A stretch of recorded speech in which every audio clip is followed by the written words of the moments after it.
Bom, essa não pode ser assim muito curta, porque não era uma coisa muito normal. Um deputado estadual, que era o mais novo membro da Assembleia, era solteiro, e se eleger presidente na primeira legislatura. Eu assumi em 1975 e me elegi presidente em 77. Então, é uma coisa que, evidentemente, que isso ocorreu em função dessas nuances, né, políticas. Eu só queria registrar, inclusive, que a Assembleia do Piauí era tradicionalmente presidida pelo vice-governador. Até 1975, o vice-governador era o presidente da Assembleia. Ele não tinha direito a voto, a não ser o voto de desempate, porque não era deputado. O último vice-governador que presidiu a Assembleia foi o vice-governador do primeiro governo, Alberto Silva, que era Sebastião Leal. Então, na eleição de 74, os deputados se elegeram, foi quando eu me elegi a primeira vez, e aí um deles ia ser escolhido para ser o presidente da Assembleia, que foi o deputado Bona Medeiros de União, José Raimundo de Bona Medeiros. 2 anos depois, 1977, não existia reeleição para presidente da Assembleia, você só podia ter um mandato, e passava 2 anos e você não podia ser candidato à reeleição. Disputavam pelo partido do governo, que era a Arena, o líder do governo de São Raimundo Nonato, muito amigo do governador, Valdemar Macedo, e o líder da Arena, partido do governador. Tinha o líder do governo e o líder do partido do governo, que era Afrânio Nunes, amigo do governador Disseu e da terra do governador Disseu Arco Verde, que era Amarante. Então, os dois estavam disputando. Quando o bloco liderado no Piauí, dentro da própria Arena, que aqui chamava Arena 1, Arena 2, que era uma dissidência, né? O bloco liderado pelo então ex-governador Alberto Silva, viu essa divisão que poderia acontecer dentro do bloco governista. Ele então lançou um deputado que é de Piracuruca, mas se elegeu para o Parnaíba, deputado Ribeiro Magalhães. Então, isso aí foi que fez com que eu viesse a ser escolhido o candidato do esquema governista, porque o governador ficou receioso desse racha. E também ficou sem poder trabalhar nem pelo deputado Valdemar, nem pelo deputado Afrânio, porque aí ele teria que fazer uma opção e, além de queda, coice no que ele não escolhesse. Foi decisivo, assim. O partido era amplamente majoritário na Assembleia. O MDB, não é, tinha 4 deputados estaduais dos 24. Naquele tempo eram 24. Mas tinha essa divisão no esquema governista. E desses deputados da Arena, dos 20, tinha alguns que seguiam o governador Alberto Silva, portanto, não votavam com esse bloco. Eu vou lhe responder e voltar para o assunto. O Disseu, antes de ser governador, o único cargo público que eu saiba que ele exerceu, pelo menos relevante do ponto de vista administrativo no Estado, foi de secretário de saúde. Aliás, foi um grande secretário de saúde do primeiro governo Alberto Silva. Mas era um técnico, né, que ia para a Secretaria da Saúde, viajava em visitar alguns equipamentos de saúde no estado todo, mas era professor, tinha o seu consultório muito movimentado, era um médico bem requisitado, e exerceu uma Secretaria de Saúde muito técnica. Mas veio de repente, vai guindado, naquele tempo a eleição era indireta, e as forças políticas aqui do Piauí, a maioria, com força no governo federal, optou pelo seu nome para governador. Então ele entrou, aí sim, foi que ele assumiu o governo sem vivência política, né? Ele tinha uma vivência, era um homem experiente, era um homem culto, preparado, dedicado, mas vivência político-partidária zero. Entretanto, ele é uma pessoa muito determinada, e no momento em que ele verificou que assumiu o governo, ele assumiu todas as responsabilidades de um governador, inclusive de fazer política, tocar o partido do governo, conversar com as lideranças do partido do governo. E ele fez isso muito bem. E terminou um político muito querido, não apenas pelas maiores lideranças, senadores, deputados, mas até por prefeito, vereador. Ele conhecia todo mundo por nome. Um vereador lá de Cristalândia, ele conhecia, recebia. Ele gastava muito tempo dando audiência e recebendo essas pessoas, não se negava a receber ninguém. Muito, porque exatamente ele era um homem muito de. Não era uma pessoa de briga, era uma pessoa muito mais de soma, né? E mais acontece que era a realidade, né? E ele, como governador, ele terminou sendo, vamos dizer, um dos líderes dessa facção da Arena, que era a facção maior. Então, voltando à questão ele, claro, que uma derrota na Assembleia para ele seria terrível, né? No meio do governo dele, o partido dele não elegeu o candidato oficial, seria difícil. Aí foi que, por isso é que ele recuou, deve ter explicado ao deputado Valdemar, deve ter explicado ao deputado Afrânio, que eram bons deputados, experientes, todos dois poderiam ser, como aliás os dois chegaram a ser depois presidente da Assembleia. Mas naquela ocasião ainda veio contribuir a meu favor, que o MDB, com 4 deputados estaduais, e eu fiz muita amizade, apesar da diferença de idade, com o deputado Nogueira Filho, de Pedro II, chamavam Nogueirinha, né? Nogueirinha era uma pessoa que já muitos mandatos na Assembleia, muito querido, tio aí do senador Ciro Nogueira, né? E o Nogueirinha me chamou e disse, olha, convença o seu partido, porque se o candidato da sua facção da Arena for você, o MDB fecha com você. Bom, com isso, quando eu levei esse dado para o Disseu, aí não tinha mais, vamos dizer, aí ele tinha todos os argumentos, porque se tornaria uma eleição facílima, como realmente foi. Aí eu terminei, como eu já disse aqui, muito novo, primeiro mandato, e tornando presidente da Assembleia. Começando por onde já falei, né? Ele foi conhecido publicamente como um grande secretário de saúde, mas que não era muito exposto, porque ele existia tecnicamente o cargo, fez um bom trabalho, reconhecido, foi um dos grandes secretários de saúde do estado do Piauí. Mas, como pessoa, nunca vi uma pessoa tão humana, tão preocupado com os seus amigos, preocupado com terceiros, preocupado com o futuro do Piauí, um homem sério demais.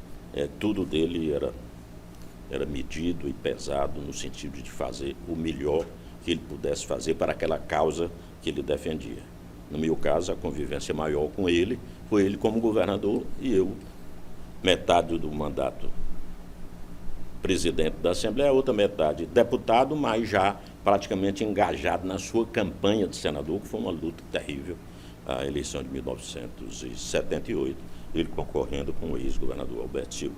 Naquele tempo não tinha eleição para governador, a grande disputa é para o Senado Federal. Naquele tempo uma vaga só, a grande disputa de 78, e eu fui um dos que estava, na época, junto com o Uol Ferraz. O Uol Ferraz tinha sido secretário de Educação do Disseu, né? Foi. E era ainda. E na eleição ele coordenou Teresina e me chamava muito, eu, Carlos Augusto e outros, para participar dos comícios aqui em Teresina. Teresina era muito albertista, tanto que o Alberto ganhou em Teresina com a diferença grande, o Disseu se elegeu porque ganhou no interior com a diferença que suplantou da capital do estado. Então ele era um homem completo, né? Bom professor, era professor universitário, adorado pelos seus alunos, bom profissional, muito respeitado dentro da classe médica e rapidamente se tornou admirado e respeitado na classe política, em pouco tempo. Humildade, seriedade e persistência. Era uma pessoa que ele queria aprender determinada coisa, ele queria ir a fundo no conhecimento, por que ele devia fazer aquilo, ele era muito persistente. Tinha muita vontade de fazer as coisas direito. Olha, ele fez um grande governo para o seu tempo. As coisas vão passando, o tempo vai passando, outros vão fazendo outras obras, etc. Mas o Disseu, inclusive, como ele era médico, ele se preocupou muito com a área de saneamento, né? O Piauí não tinha praticamente abastecimento d'água no interior, cidade do interior. Poucas tinham, né? Muitas eram abastecidas de uma maneira muito precária, sistemas municipais que não funcionavam, às vezes nem isso. E como ele assinou, como na época existia o Plano Nacional de Saneamento, tocado pelo governo federal, ele aproveitou bem isto, não é? Modificou muito o sistema de abastecimento da água de Teresina. Até então, Teresina era abastecido por poços tubulares, uma bateria de poços no Pirajá, no bairro Pirajá, outra em outra região da cidade. A água não era tratada, ela saía dos poços tubulares e jogada na rede. Ele é que fez a primeira estação de tratamento d'água, ficava ali em torno do Parque Piauí, se não me engano, e foi a primeira estação de tratamento d'água e fez um sistema aí moderno, com todos os requisitos, captando água do rio Parnaíba e tratando e distribuindo. Sim, provavelmente sim, porque ainda hoje eu acho uma das maiores obras, apesar de ser uma hidrelétrica pequena. Veja como é o Piauí, né? Ele é credor desse país. Então, mas não parou aí. Aí ele iniciou um processo de interiorização, de colocar água nas sedes urbanas, né? Que foi complementado também outro governador que é médico, que seu sucessor, Lucídio Portela, pegou essa programação com afinco e no final do governo Lucídio Portela, a última cidade do Piauí, sede urbana, que não tinha água na época, era Avelino Lopes, chegou água lá. Então os dois levaram água para 100% das sedes urbanas do Piauí. Todas as sedes urbanas eram administradas pela AGESPISA, com exceção de Campo Maior, que ela ainda hoje tem um sistema autônomo e nunca aderiu, nunca cedeu a concessão para a empresa estadual. De modo que, naquele tempo, com 118 cidades, aproximadamente 116, a AGESPISA ficou com abastecimento todas, menos uma, e o Disseu deu o pontapé inicial e o Lucídio concluiu essa interiorização. Só isso aí, em matéria de saúde de água, porque uma coisa que não andou depois deles foi o esgoto sanitário. Piauí hoje tem os piores índices de atendimento de esgoto sanitário, uma coisa que eu acho que a nossa bancada federal devia se preocupar com as emendas parlamentares, que são hoje abundantes, de fazer com que calçamento é importante, mas debaixo do calçamento devia ter as redes de esgoto. De levar, distribuir, sim, a UR2 também fizeram. Veja bem, na época do primeiro governo Alberto Silva, foi inaugurada a barragem de Boa Esperança, a hidroelétrica de Boa Esperança. Aí nós passamos a ter a fonte de energia, que nós não tínhamos, né? O Petrônio Portela, quando assumiu o governo do estado aqui, Teresina tinha racionamento de energia. Era dividido em 3 setores a cidade, e você passava em cada setor 12 horas com energia e 6 sem. Muita gente não lembra disso. Eu não sou tão velho assim, mas lembro. E aí ele conseguiu trazer umas unidades, né, usinas, que ele acabou com isso. Ficou, a Teresina contava com energia 24 horas por dia, mas não era a energia da barragem Boa Esperança, porque ela só foi inaugurada já nos anos 70. O Alberto já estava assumindo, ou assumiu ou ia assumir, né? E ela foi que propiciou você ter a energia para ser distribuída. Então, Disseu e Lucídio, e Alberto também começou essa fase de distribuição, levando energia, e Disseu e Lucídio levaram energia para quase todos os municípios do estado e, além disso, levavam para povoados distantes dos municípios. Foi uma grande obra deles também, uma boa lembrança. Ele depois, não sei se o Arquelau pegou no governo do Disseu e o do Lucídio, se não me engano, foi o Sobral, era de União, né? Os dois fizeram um grande trabalho em termos de distribuição de energia nesses 2 governos. E o Lucídio, mais uma vez, o Disseu foi baluarte. Você falamos em saneamento, em abastecimento d'água, e você lembrou a energia elétrica. Foi uma convivência engraçada. Eu só fui bitar. Eu conhecia o doutor Disseu de nome. Sabia, conhecia a família. Se passasse por ele, ele me conhecia também, mas eu não tinha intimidade. Eu nunca fui na casa dele antes, ele nunca foi na minha, né, antes. E eu fui me lidar com ele depois dele escolhido o governador. Porque ele escolhido o governador, ele já participou da campanha, né?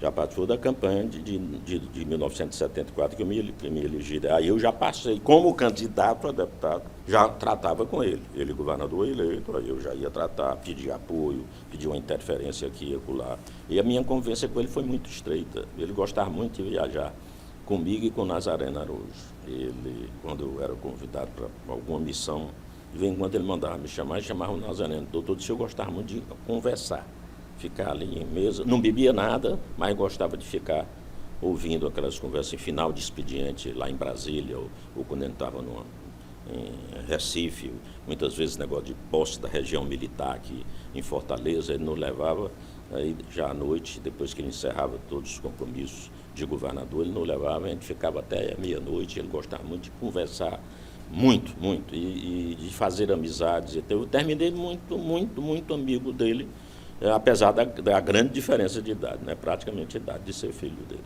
Muito boa, sendo que naquele tempo era muito diferente de hoje. O Poder Legislativo, lembre-se que nós vivíamos numa ditadura, né? Praticamente. E o Congresso Nacional não tinha força.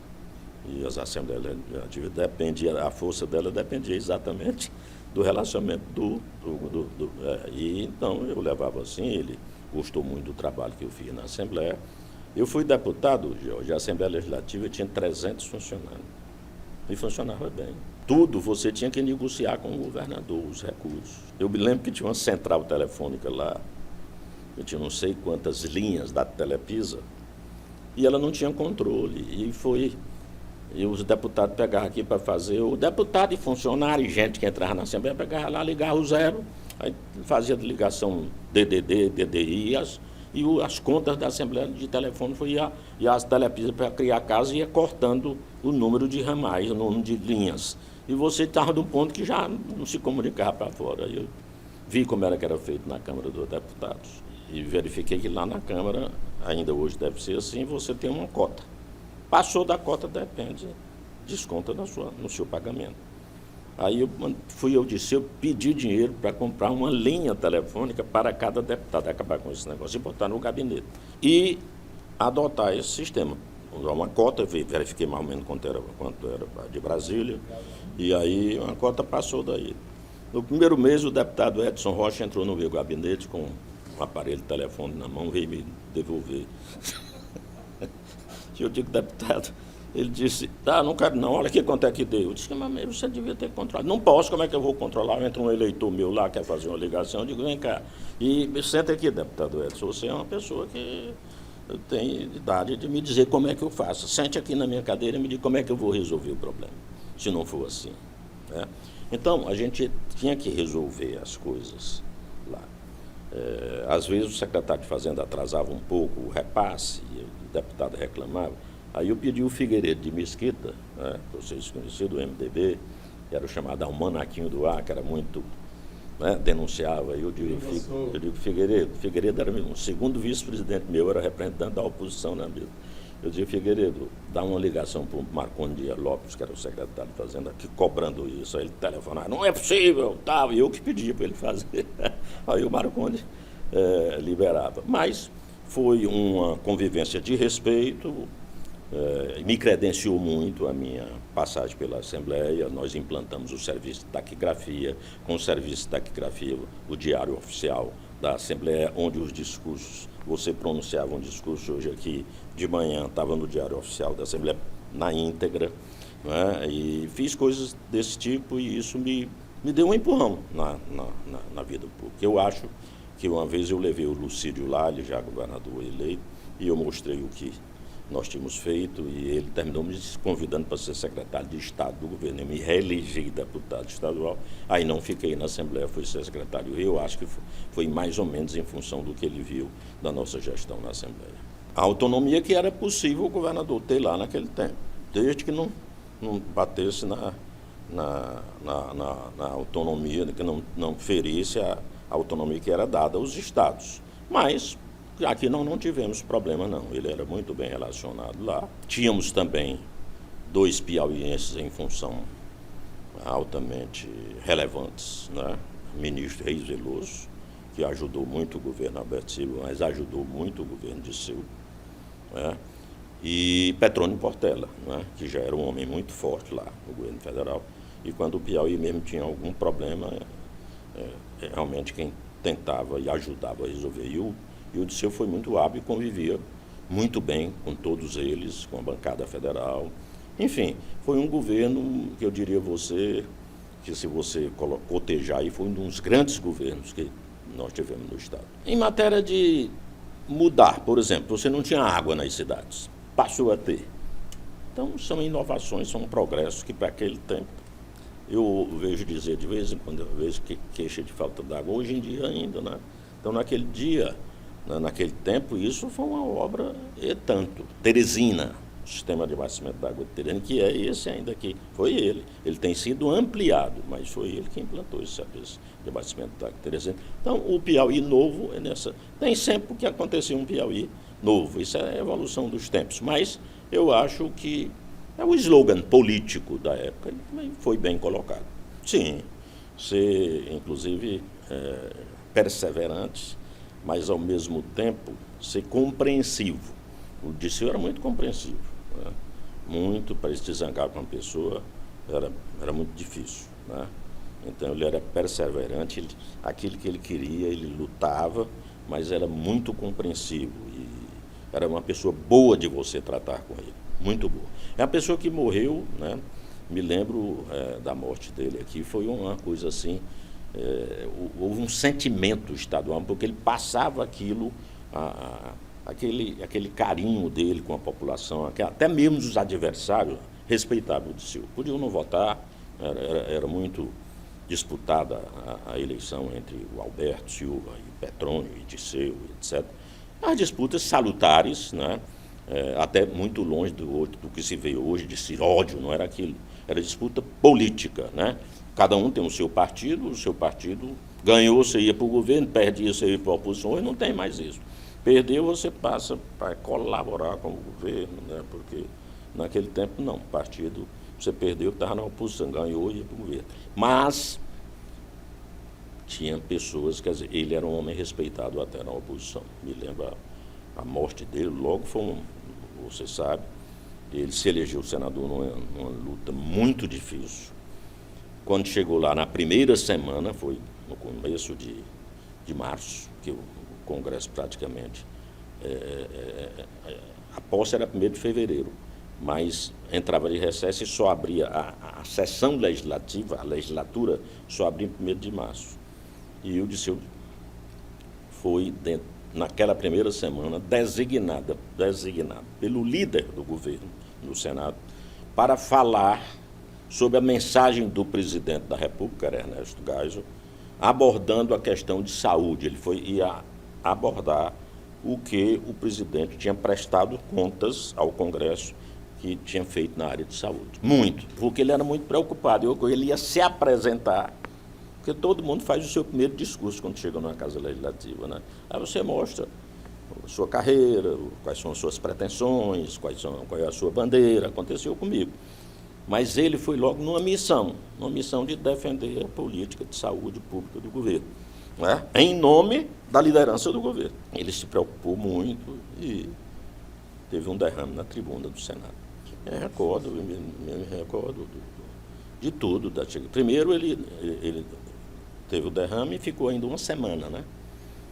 Praticamente numa situação muito difícil, ficou inconsciente, submeteu-se a uma cirurgia, era a última que você podia tentar, um médico, o Pedro Sampaio, que aparece um dos melhores neurocirurgiões do Brasil, né? Foi a Brasília, ele morava no Rio, né? Foi a Brasília para fazer essa cirurgia, infelizmente. Como já era, você sabia do risco, mas não tinha outra alternativa. Aí foi um choque violento, um choque violento. Me lembro da chegada do corpo aqui, me lembro de tudo. Foi muito chocante, né? Uma eleição disputada, acaba de se eleger na tribuna, falando, defendendo uma tese dele lá, uma causa, e aí você começa, eu tinha até pouco tempo esse vídeo do discurso dele, ele começa a bater assim na tribuna, eu acho que ele começou foi sentir dormência, né? Deve ter sido derrame até que caiu da tribuna.